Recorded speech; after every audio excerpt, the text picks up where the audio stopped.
இலங்கை ரசிக பெருமக்களுக்கு முதல்ல என்னுடைய உங்கள் பாடகர் மனோவின் முதல் வணக்கம். கொஞ்சம் சுகம் இல்லை, கோல்டு, அதனால் கொஞ்சம் சத்தமாக பேச முடியல. உங்கள் எல்லோரையும் இங்கே அதுவும் யாழ்ப்பாணத்தில் சந்திக்கிறதுல மிக்க மகிழ்ச்சி.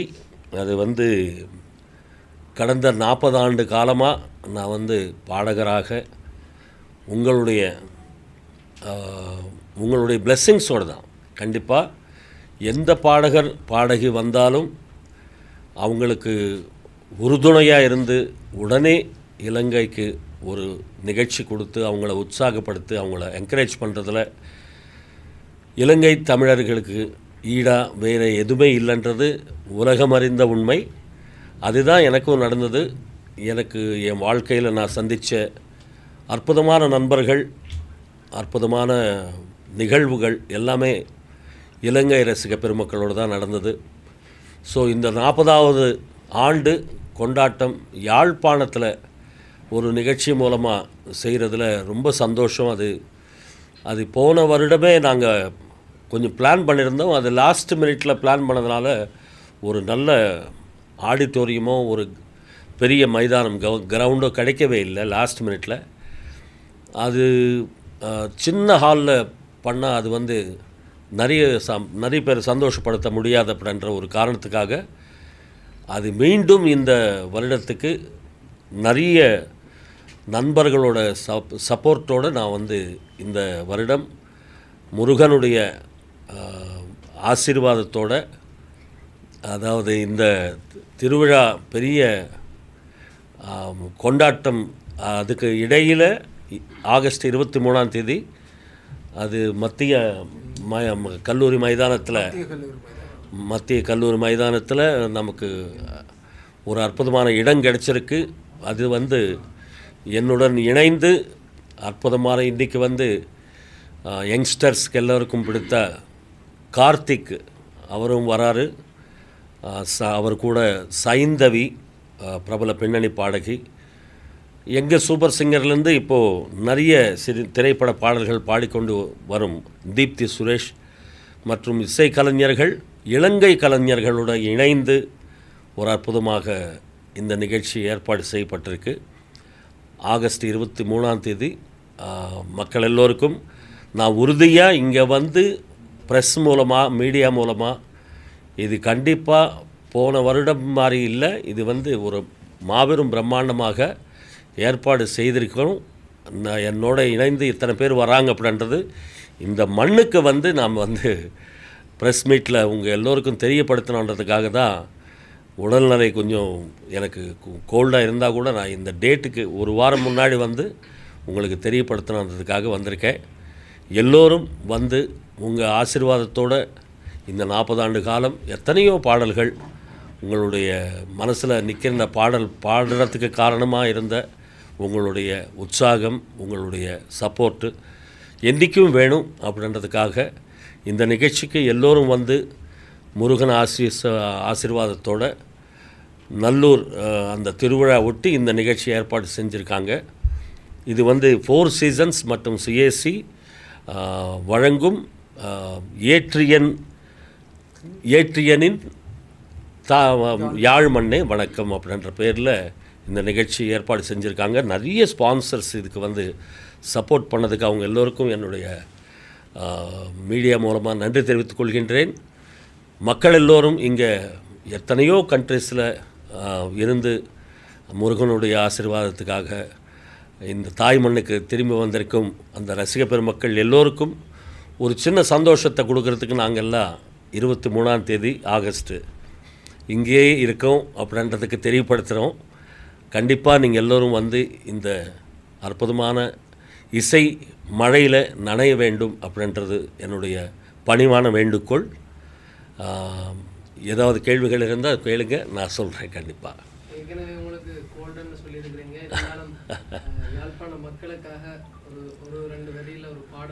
தம்பி, முழு கச்சேரியே பண்ண போல நீ இந்த கோல்டில் என் வாய்ஸ் கேட்டால் வேறு யாரோ பாடின மாதிரி இருக்கும்.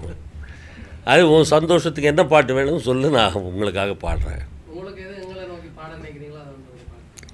என்ன பாடணும் நீங்கள் சொன்னால் ஏதாவது பாட்டு ஒரு ஐடியா கொடுத்தீங்கன்னா நான் பாடுவேன். செண்பகமே ஜூன் இதெல்லாம் பாடின மூக்கில் பாடின மாதிரி இருக்கும் தம்பி. புத்தம் புது பூமி வேண்டும், நித்தம் வருவானம் வேண்டும், தங்க மழை பெய்ய வேண்டும், தமிழில் குயில் பாட வேண்டும்.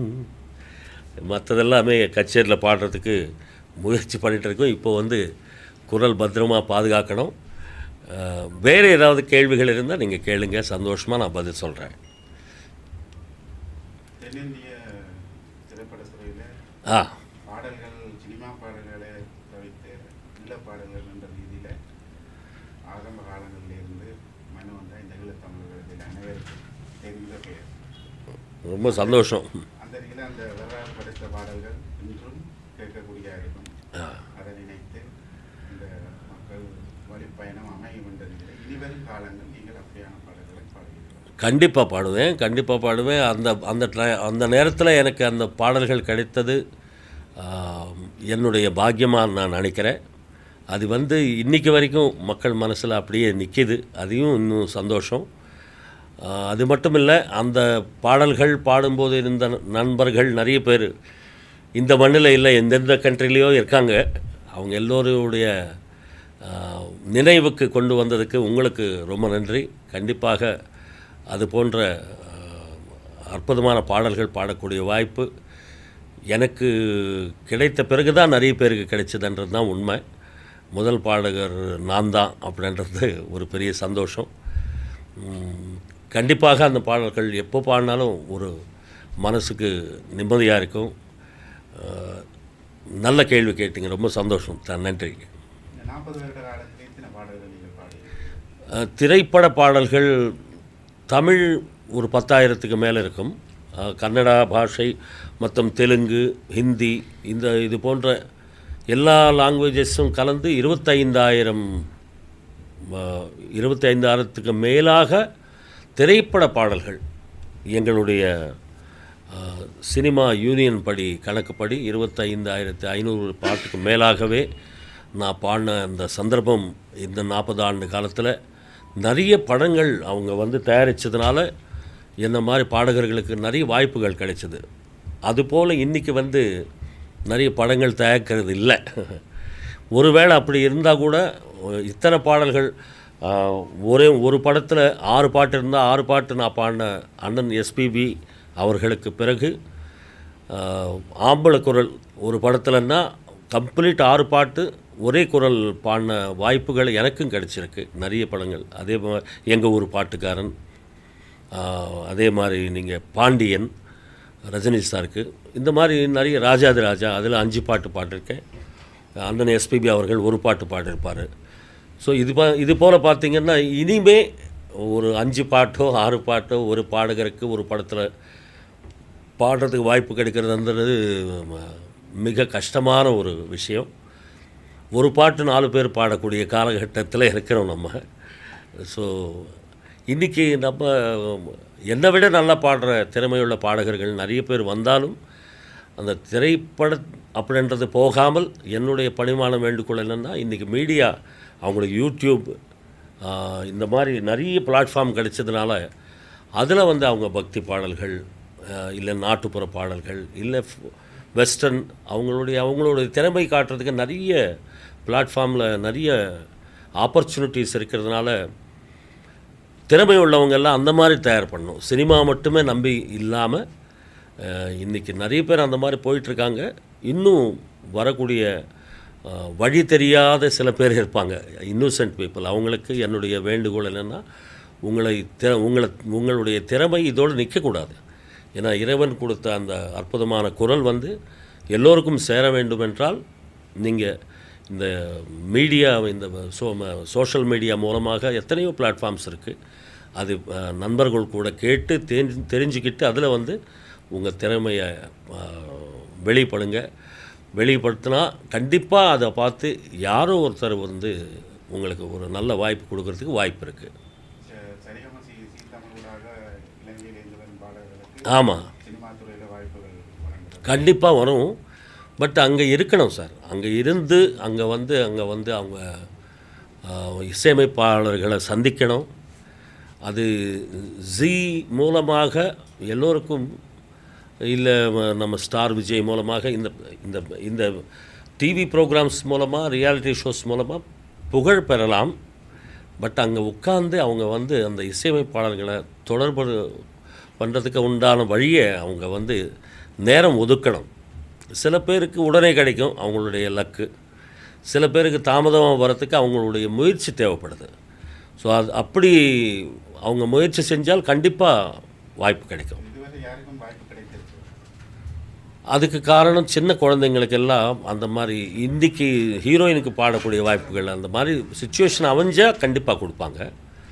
பெரிய பிள்ளைங்க இருந்தாங்கன்னா அவங்க வந்து அங்கே ப்ராக்டிஸ் பண்ணி கொஞ்சம் பிரபலமான இசையமைப்பாளர்கள்கிட்ட ஒரு ட்ராக் பாடுறதுக்கோ ஏதோ ஒரு வாய்ப்பு கேட்டு அவங்க போனாங்கன்னா கண்டிப்பாக கிடைக்கும். அந்த மாதிரி நிறைய லாங்குவேஜஸில் பாடி வெளியே வந்திருக்கு.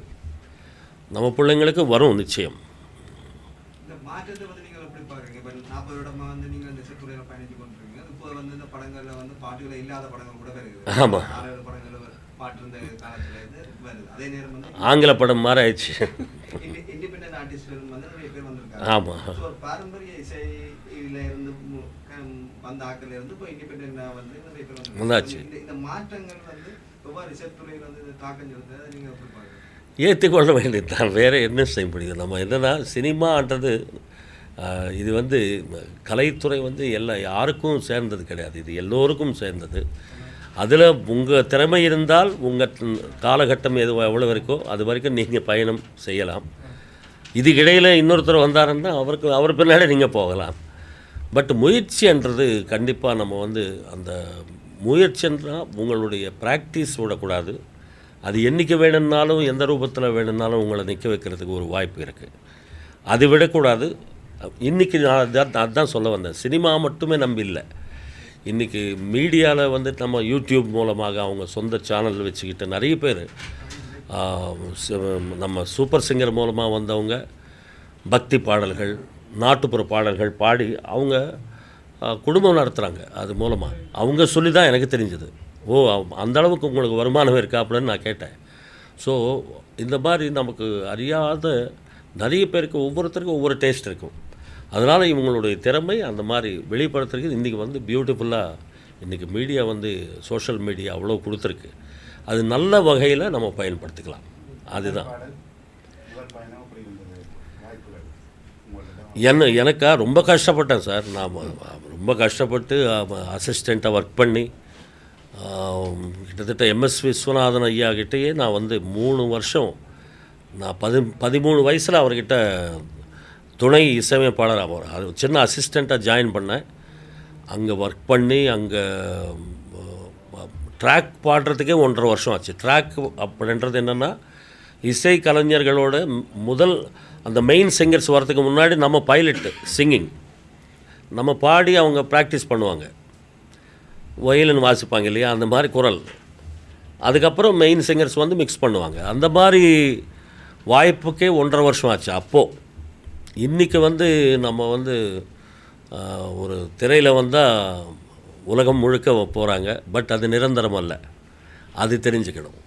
அன்றைக்கி இரவு பார்த்துட்டு இது 6 மில்லியன் 5 மில்லியன் பார்த்துட்டாங்க, நாளைக்குலேருந்து நான் தான் அப்படின்னா ஒரு வாரத்துக்கு அப்புறம் எல்லாம் மறந்துடுவாங்க. தயவுசெய்து அந்த மாதிரி இல்லாமல் நான் எனக்கு தெரிஞ்ச வரைக்கும் என்னென்னா டெய்லி ப்ராக்டிஸ் வேணும். இந்த புகழ் வந்து நிலைத்து நிற்கணும்னா அதுக்கு உங்களுடைய முயற்சி, உங்களுடைய திறமை, இது மட்டும்தான் நிற்க வைக்க முடியும். ஒரு நாள் பப்ளிசிட்டியெல்லாம் நிற்காது. அதனால் கண்டிப்பாக இளைஞர்கள் திசை திருப்பாமல் அது நுணுக்கமாக அது வந்து ஒரு ஃபைனல் கட் ஆஃப் பாயிண்ட் வச்சுக்கிட்டு அது வரைக்கும் ட்ராவல் பண்ணணும். நடுவில் இந்த பக்கம் நம்ம போயிட்டு இருந்தால் கஷ்டம். டெய்லி ப்ராக்டிஸ் வேணும் குரலுக்கு. அது இருந்தால் தான் அந்த குரல் நம்மக்கிட்ட இருக்கும். இந்த மாற்றம் வந்து எப்படி இருக்கு? இப்போ நீங்கள் சொன்ன மாதிரி பழைய இப்போ 90s வந்த பாடல்கள் சரி, அதுக்கு முதல் வந்த பாடல்கள் சரி, 2 பங்குக்கூடிய ஒரு நிலைமையிலே இருக்குது. ஆனால் இப்போ வர சில பாடல்கள் வந்து நீங்கள் சொன்ன மாதிரி 2 பொழுதுபோக்காக போயிருக்கு போகுது. இப்போ இது வந்து இந்த இசைத்துறையில் வந்து தாக்கத்தில் இது ஒரு பாடகராக நான் வந்து வெளியே இருந்து தான் சொல்ல முடியும். ஒரு இசையமைப்பாளரானா அவர் வந்து அவருக்கு கொடுக்கக்கூடிய வாய்ப்பு இன்றைக்கி திறமை யாருக்கிட்ட இல்லை. இப்போது கவிஞர் இல்லையா எழுதுறதுக்கு, நல்ல இசையமைப்பாளர்கள் இருக்காங்க, எல்லாருக்கிட்ட திறமை இருக்குது. பட் அமைப்பு அந்த அந்த மாதிரி ஸ்டோரி அமையணும், அதுக்கு உண்டான ஒரு சுச்சுவேஷன் வந்ததுன்னா எழுதக்கூடிய திறமை அவங்களுக்கும் இன்றைக்கும் இருக்குது. கம்போஸ் பண்ணி அந்த மாதிரி ஒரு அற்புதமாக சிங்கார வேலனை தேவா பண்ணுற அதுபோல் மெட்டு கட்டுறதுக்கு இசையமைப்பாளர்கள் வாய்ப்பு தான். வாய்ப்புன்றது வந்தால் அவங்களுடைய திறமை காட்ட முடியும். இந்த மாதிரி பாடல்கள் இன்றைக்கி ஒரு டைரக்டர் கேட்கும்போது அதுதான் பண்ண முடியும். எந்த இசையமைப்பாளர் இன்னும் இவர் பண்ணலன்னா இன்னொருத்தர் வந்து பண்ணுவார். ஸோ வாய்ப்புகள் அப்படின்றது ஒரு பாயிண்ட் வச்சுக்கிட்டு அவங்களுடைய காலத்துக்கு ஏற்ற மாதிரி போயிட்டுருக்காங்க அப்படின்றது. மறுபடி மெலடின்றது என்றைக்குமே நிற்கும் அப்படின்றது தான் என்னுடைய பாயிண்ட். எல்லாருக்கும் தெரிஞ்ச விஷயம். ஒரு பாட்டு அந்த மெல்லிசை இருந்ததுன்னா அது வந்து நம்ம தங்கச்சி, நம்ம அண்ணன், நம்ம அம்மா அது மேலே எப்படி பாசம் இருக்குமோ ஒரு மெல்லிசை மேலே மக்களுக்கு எப்போவுமே பாசம் இருக்கும். அது இந்த சென்டிமெண்ட்ஸ் இருக்கிற வரைக்கும் அந்த மெலடிக்கு அந்த மரியாதை இருக்கும். காலத்துக்கு ஏற்ற மாதிரி பெல் பாட்டம் வரும், நேரோ பேண்ட்ஸ் வரும், திருப்பி மறுபடியும் பெல் பாட்டம் வரும், சம்மர் கட்டு வந்த மாதிரி. ஸோ இதெல்லாமே காலத்துக்கு ஏற்ற மாதிரி போகும். பட் இசை எப்போவுமே இசை தான். அதில் என்ன மாதிரி பாடல்கள் முன்னோர்கள் மாதிரி நெக்ஸ்ட்டு நிறைய வருங்காலத்தில் நிறைய பேர் வருவாங்க. சில பேர் சாதிப்பாங்க, சில பேர் வந்து போவாங்க. அதெல்லாம் காலத்துக்கு ஏற்ற மாதிரி.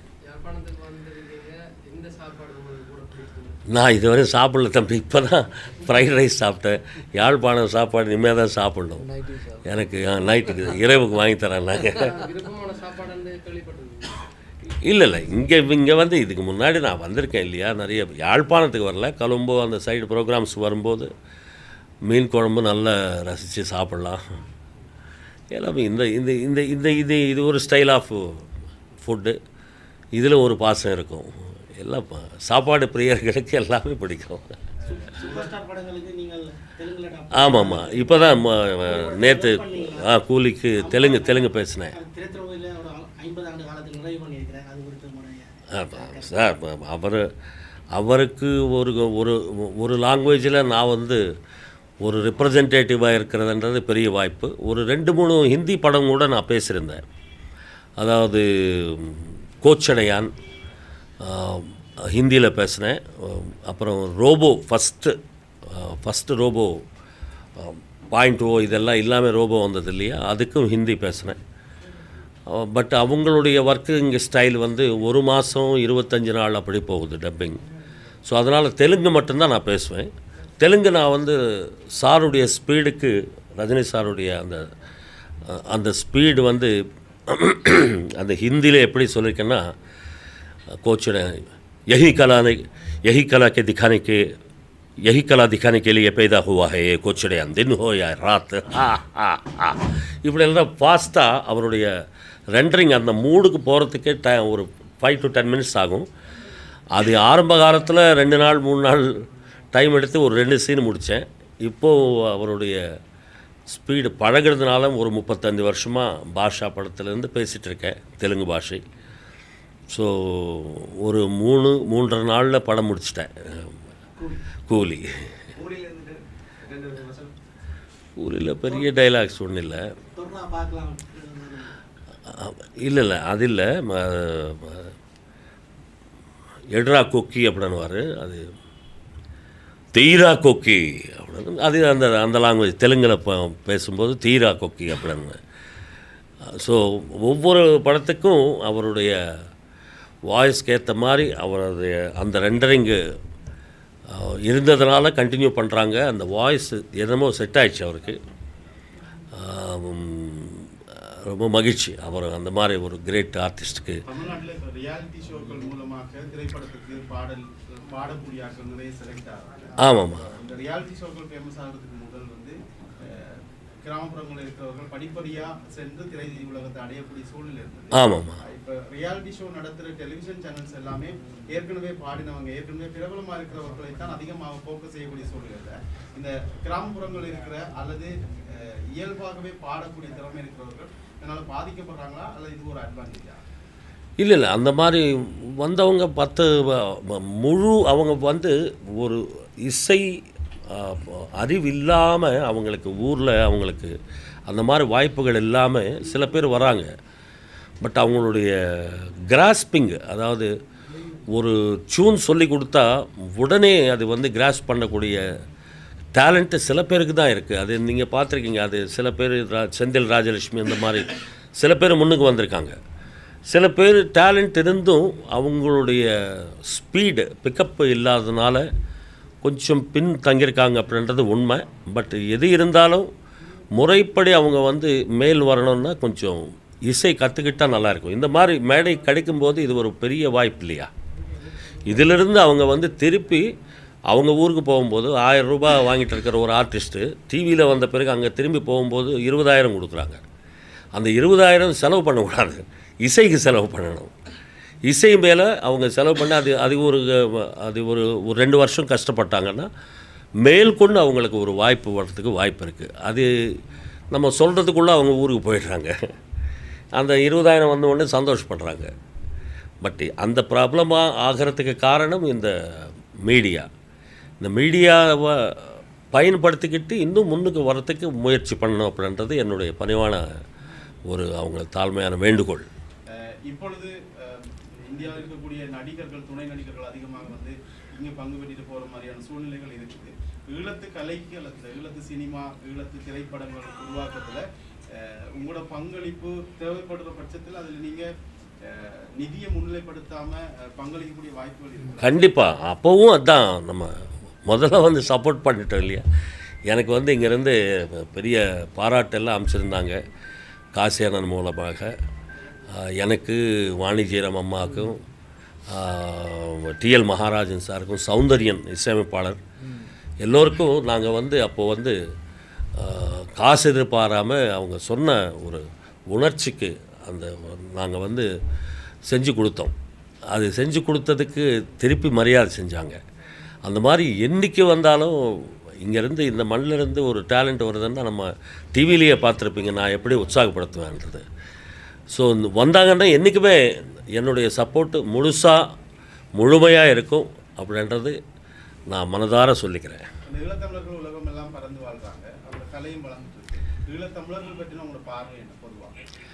சார், நிஜமாக உண்மையாக சொல்லப்போனால் இன்றைக்கி வந்து உலகமெல்லாம் பரப்பி இருக்கிற இந்த மண்ணுக்கு நான் வந்து எவ்வளவு நன்றி சொல்லணும் அப்படின்றது தான் நான் பார்க்குறேன். அவங்க எங்கிருந்தாலும் மண்ணை மறக்கக்கூடாது. இன்றைக்கி வந்து உலகளவில் மிகப்பெரிய லெவல்ஸில் இருக்காங்க. எல்லோருக்கும் தாய் மண்ணுக்கு வணக்கம் சொல்லி எல்லோரும் இங்கே வந்து நாட்டுக்கு ஏதாவது அவங்க வரும்போது அவங்க கூட நாங்களும் எங்களால் முடிஞ்சது சப்போர்ட்டாக இருப்போம் அப்படின்றது இந்த மண்ணுக்கு மண்ணின் மைந்தர்களுக்கு என்னுடைய பணிவான வேண்டுகோள். வர 23ஆம் தேதி நடத்தி இருக்கின்ற இந்த அற்புதமான இசை விழாவுக்கு சப்போர்ட் பண்ணுங்கள். மக்கள் எல்லோரும் முருகன் ஆசீர்வாதத்தோட, நல்லூர் முருகனோட ஆசீர்வாதத்தோட இந்த 23ஆம் தேதி எல்லோரும் வந்து இசை மழையில் நனையணும் அப்படின்றது தான் என்னுடைய வேண்டுகோள். நன்றி, வணக்கம்.